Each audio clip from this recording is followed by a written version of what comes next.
Hello friends, welcome to Mango County Overseas.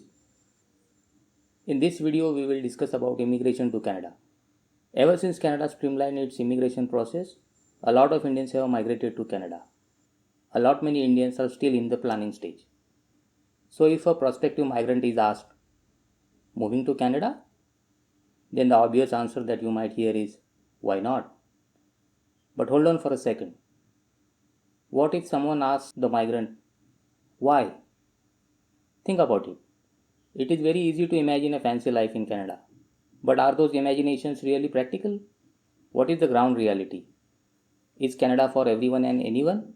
Really? Now, some of you might say, hey, stop being pessimistic. So many people are moving to Canada, so it got to be the best place. Why are you even questioning the move? So, let us begin our discussion. Let us try to figure out if you are ready to move to Canada. Canada has always been a country of immigrants in the modern history. Indians have migrated to Canada since late 1960s. Canada has always had an organized and well prepared immigration system.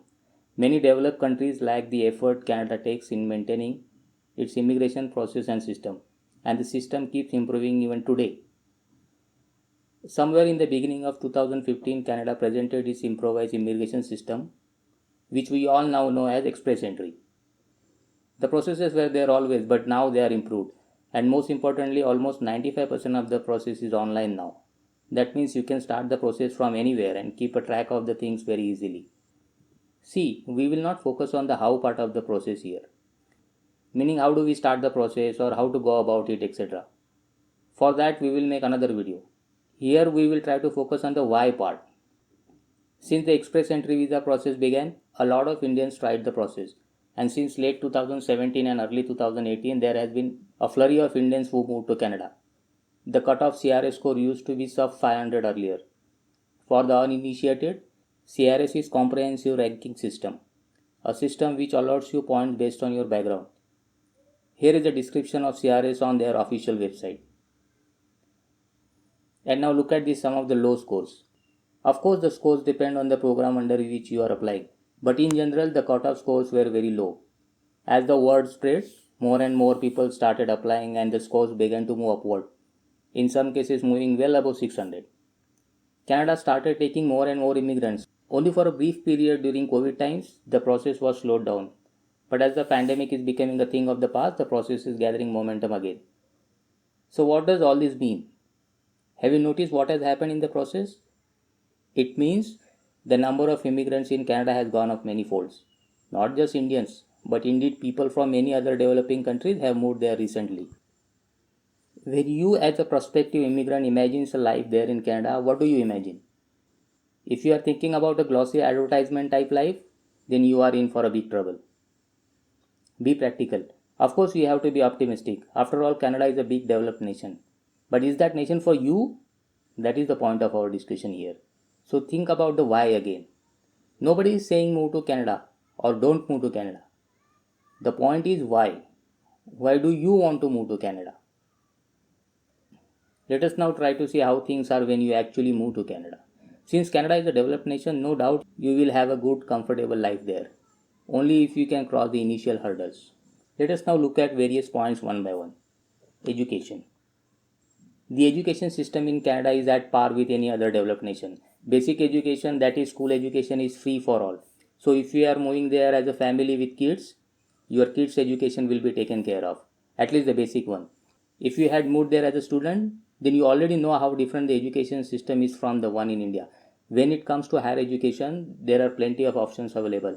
And unlike in India, students there opt for a wide variety of fields. In India, you will often find that majority of the best mind gravitate towards science and engineering studies, but that is not the case in Canada. Also, a Canadian degree is recognized world over without much need for proofs or verification. You might occasionally hear the residents there complaining about the high cost of higher education, but the cost is nowhere near what it costs for similar education down south in the US. Another thing is that the cost of higher education depends on what program or degree you intend to pursue. Medical education anyway will be expensive in most developed countries, and we all know why that is so. Healthcare. In many countries, elections are fought on the basis of healthcare issues. In developed nations, a large portion of the government spending is reserved for citizens' healthcare. Canada is no exception. Its healthcare is well developed and reasonably funded. And as you might have already guessed rightly, that there are plenty of doctors of Indian origin there. Your routine visits to a physician and basic treatments are covered under the national health insurance schemes, which are commonly known as Canadian Medicare, and are free. For expensive treatments, obviously you will have to contribute towards expenses. Housing. Like many cold countries, Canada too has housing which is predominantly made up of wood. Big cities have apartments. People outside of cities prefer individual houses. Basic utilities like water, electricity, and internet are consistent. Local municipal services function smoothly. Whenever housing is in short supply, the local authorities open new lands for development. Jobs. Most Canadian companies want candidates with local experience. This is known as Canadian Experience. There is an immigration program by the same name called Canadian Experience Class. Often you will hear from many of your Indian friends there that jobs are not available there. But that is not completely true. If you see the Canadian government statistics, and by the way, you can fairly trust such government statistics there. There is plenty of openings in Canada at any given moment. So is everything so nice there? No issues at all.